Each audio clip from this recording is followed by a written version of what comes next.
Iedomājieties ainu. Ir 1932. gads, tumša nakts Ņūdžersijā. Pie kādas nomaļas mājas atrod tikai dažus pavadienus dubļainus pēdu nospiedumus, steigā nomestas paštaisītas koka kāpnes. Un kalts zem loga? Jā. Iekšā bērnistabā gultiņa ir tukša. Tas ir Lindberga bērna nolaupīšanas sākums. Un kā izmeklētāji vispār spēja saprast, kas tieši ir noticis? Tur palīdzēja ne tikai fotografijas. Tieši tā, palīdzēja kaut kas daudz vienkāršāks zīmējums. Mēs šodien iedziļināsimies nozieguma vietas šhēmās. Un galvenais jautājums, kāpēc?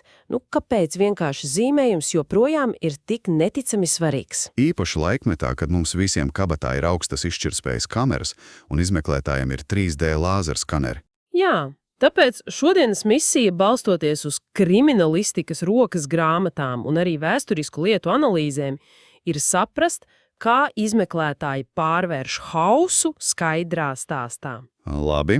Sāksim ar pašu pamatu. Viens no kriminālistikas pamatlicējiem, Hans Gross, reiz teica, un es te citēšu no vienas prezentācijas, tikai zīmējums, kaut arī viss schematiskākais, var sniegt pareizo priekšstatu, kurš atbilst īstenībai. Un tas izklausās, nedaudz dīvaini mūsdienās. Man tas izklausās neticami. Mums ir 4K video, detalizētas fotogrāfijas, kā gan, zīmols un papīrs var būt pārāks. Tā ir ļoti dabiska pirmā reakcija, bet te ir viena ļoti būtiska nianse. Fotogrāfija ir fantastiska, lai parādītu, kā kaut kas izskatās. Jā, tekstūru, krāsu. Tieši tā, asinsstraipa tekstūru, ieroču modeli, skrāpējumus uz grīdas. Bet tā ir viena milzīga problēma – perspektīvas kropļojumi.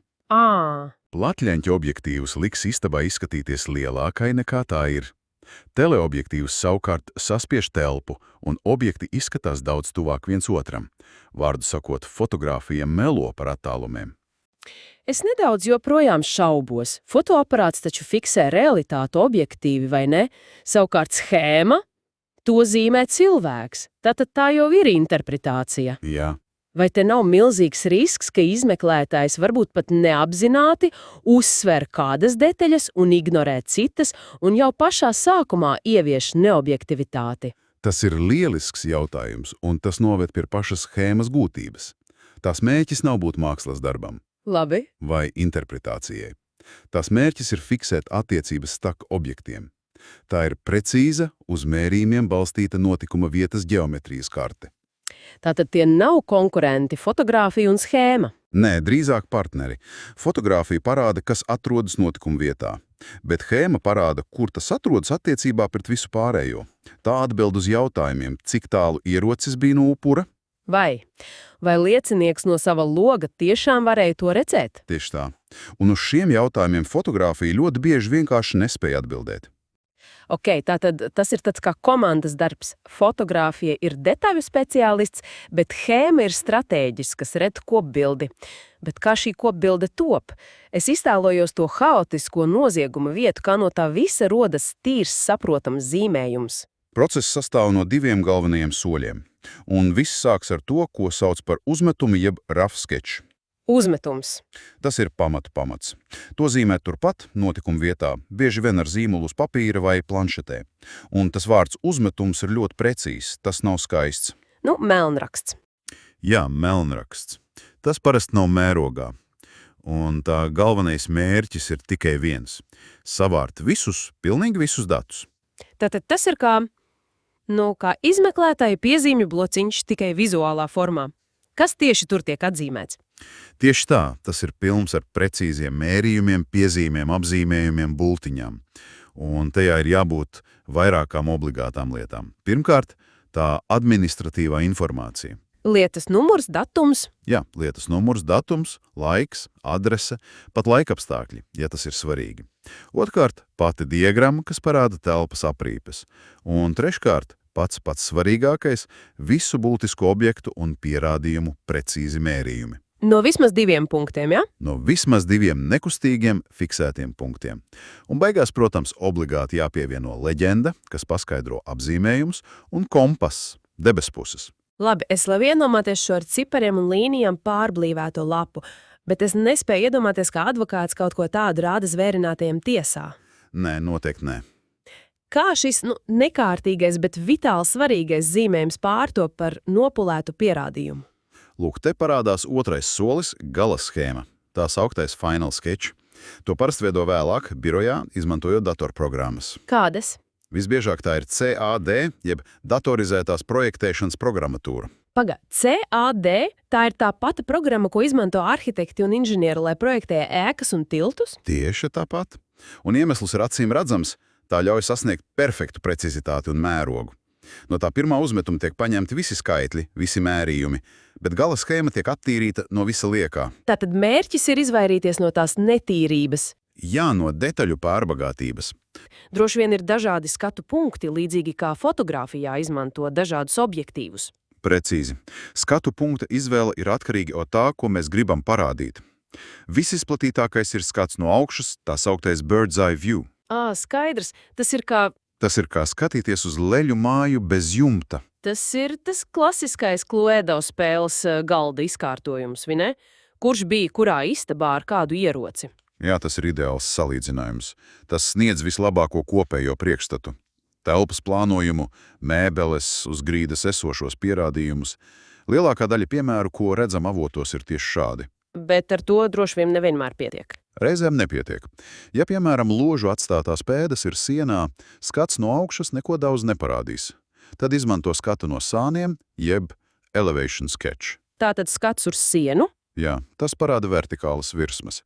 Ideāli, lai attēlotu ložu caurumus, asinsstraipus noteiktā augstumā vai pat grāmatu plaukta augstumu. Un te paliek pavisam interesanti. Avotos minēts arī kombinētais skats – exploded view. Tas izklausās pēc kaut kā no IKEA instrukcijas? Gandrīz. Vai tiešām viņi burtiski atver istabu uz plaknes? Tieši tā tas arī ir. To sauc par šķērs projekciju. Iedomājies, ka tās leļu mājas sienas tiek atlocītas vaļā un noliktas uz grīdas, kā atvērta kartona kaste.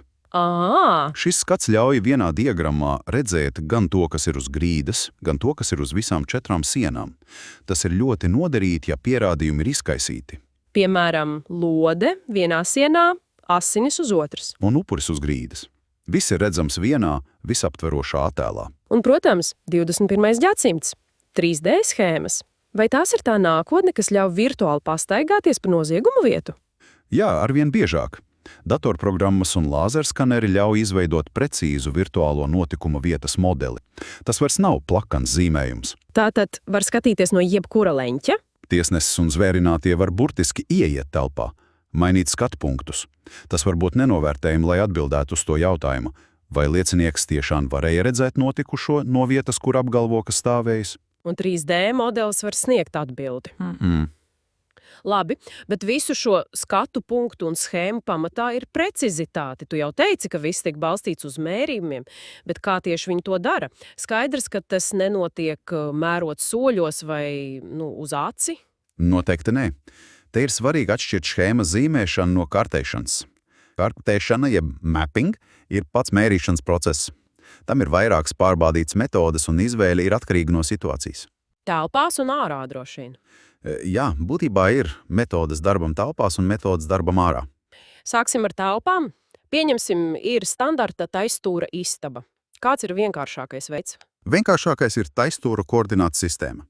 Pierādījumu atrašanās vietu nosaka, izmērot attālumu no tā līdz 2 perpendikulārām sienām. Piemēram, ieročis atrodas 2 metrus no ziemeļu sienas un 1,5 metru no rietumu sienas.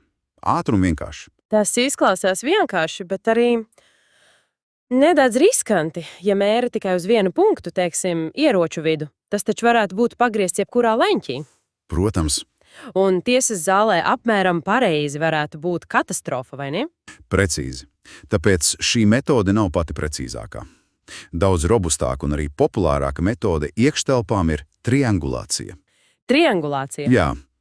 Šeit objekta atrašanās vieta tiek fiksēta izmērot attālumus no 2 fiksētiem punktiem, piemēram, istabas stūriem līdz objektam. Tā vietojas 3 stūris, kas nemainīgi fiksē punkta pozīciju. Tātad tas ir kā tāds miniatūrs GPS. Izmantot 2 fiksētus punktus, lai precīzi noteiktu 3. atrašanās vietu, līdzīgi kā satelīti to dara. Lielisks salīdzinājums.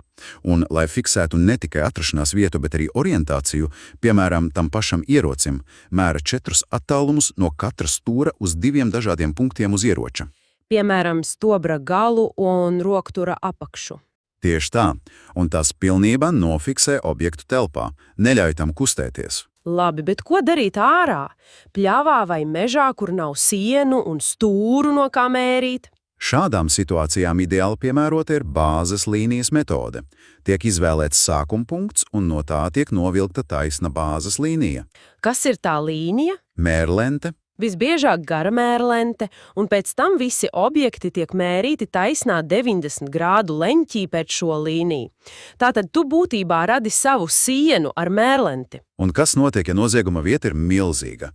Piemēram, aviokatastrofa, kur atlūzas izmētātas kilometra rādījusā. Tādās reizēs izmanto polāro koordinātu metodi. No viena centrālā punkta ar speciālu instrumentu, piemēram, teodolītu, tie sarežģīti vārdi. Vai totālo staciju mēra 2 lietas – attālumu līdz katram pierādījumam un azimutu. Paga, azimuts izklausās ļoti sarežģīti tiem no mums, kas nav mērnieki. Vai tas vienkārši nozīmē virziens pēc kompasa? Tieši tā, tas ir leņķis attiecībā pret ziemeļiem. Tātad katram pierādījumam tiek pierakstīts pāris 152 metri 45 grādu leņķī. Tas ļauj ar neticamu precizitāti kartēt milzīgas teritorijas. Labi, saliksim tagad šo teoriju kopā ar praksi. Atgriezīsimies pie Lindberga lietas, ar ko mēs sākām. Kā tieši šēma tur palīdzēja? Lindberga lietā šēma bija, izšķiroša. Fotogrāfijās varēja redzēt dubļus un kāpnes, bet šēma parādīja visu kopainu. Tā precīzi fiksēja, kur pie mājas sienas tika novietotas tās kāpnes, kur zem loga atradās kalts un kurā virzienā veda pēdu nospiedumi. Un kādu metodi viņi tur izmantotu? Šis ir klasisks piemērs, kur būtu izmantota bāzes līnijas metode. Izmeklētāji būtu novilkuši līniju gar mājas sienu un no tās izmērījuši precīzu katra pierādījuma atrašanās vietu. Tātad tas ļāva soli pa solim rekonstruēt visu stāstu. Jā, noziedznieka ceļu un rīcību savienojot visus atsevišķos pierādījumus vienā naratīvā. Vēl viens interesants piemērs no avotiem bija Vudvarda lieta. Sieva apgalvoja, ka tumsā nejauši nošāvusi savu vīru. Domājusi, ka tas ir laupītājs. Jā, un šiet mājasplāna schēma bija centrālais pierādījums. Tā skaidri attēloja abu guļamistabu izvietojumu, gaiteņa platumu un attālumu starp tām. Viņu guļamistabas atradās viena otrai pretī. Tātad neliels gaitenis pa vidu? Pavisam neliels, un šiet noteikti būtu izmantota triangulācija, lai precīzi fiksētu upura, sievas un ieroču atrašanās vietu, mērot no istabu stūriem. Un gala schēma ļāva zvērinātājiem to visu vizualizēt? Daudz skaidrāk nekā to spētu jebkura fotogrāfija. Un tas lika nopietni apšaubīt, vai šāviens tiešām varēja būt tik nejaušs, kā viņa apgalvoja. Un visbeidzot, modernāka lieta – Izabelas Stjuarts Gārneles muzeja laupīšana Bostonā. Viena no lielākajām mākslas laupīšanām vēsturē. Kāda tur loma bija schēmai? Redzamā schēma, kas attēlo zagļu maršrutu cauri muzejam, ir kā Nozieguma scenārijs. kustības karte. Jā. Tā parāda, pa kurām durvīm viņi iegāja, kurās zālēs pavadīja laiku, kuras konkrētās gleznas nozaga. Schēma ļauj vizualizēt visu nozieguma gaitu un mērogu. Un tas parāda, cik pārdomāts bija viņu plāns. Tieši tā. Viņi devās uz konkrētām telpām un paņēma konkrētus darbus, ignorējot citus, kas bija tikpat vērtīgi. Tas ir stāsts par kustību, un šādu stāstu vislabāk izstāsta tieši karte. Ok, apkopojot visu dzirdēto, šķiet, galvenā atziņa ir daudz dziļāka nekā sākumā domāja. Schēma nav tikai zīmējums. Tā ir pirmais solis haosa pārvēršanā par stāstu. Kamera fiksē visu bez izšķirības, bet schēmas veidošana, īpaši tas uzmetums, liek izmeklētājam izdarīt izvēles, pamanīt attiecības un sākt veidot naratīvu. Jā, tas ir pirmais stāsta melnraksts. Tā ir analīzes, komunikācijas un izpratnes rīks, kas fiksē tā mirkļa ģeometriju. Un galu galā tas ir ļoti cilvēcīgi. Pilnīgi. Mēs taču visi ikdienā zīmējam vienkārši skices, lai kaut ko paskaidrotu, ceļa norādes uz salvetes, lai draugs atrod ceļu. Vai mēbeļu pārkārtošanas plānu? Tieši tā. Kriminālistikā tas ir tas pats princips, tikai pacelts kritiskā precizitātes un nozīmīguma līmenī. Tā ir spēja pārvērst sarežģītu telpu vienkāršā, saprotamā attēlā, kas stāsta stāstu. Un noslēgumā provokatīvs jautājums pārdomām. Mūsdienu tehnoloģiju laikmetā, kad 3D lāzerskeneri var fiksēt miljoniem datu punktu sekundē un izveidot perfektu virtuālo notikumu vietas kopiju, vai ar roku zīmētam uzmetumam vēl ir vieta? Vai šis cilvēciskais elements, novērošana, interpretācija un zīmēšana ar roku turpat notikumu vietā, ir kritiski svarīga procesa daļa, ko tehnoloģijas nespēja aizstāt, vai arī tas ir tikai aizejošs ēras relikvijas?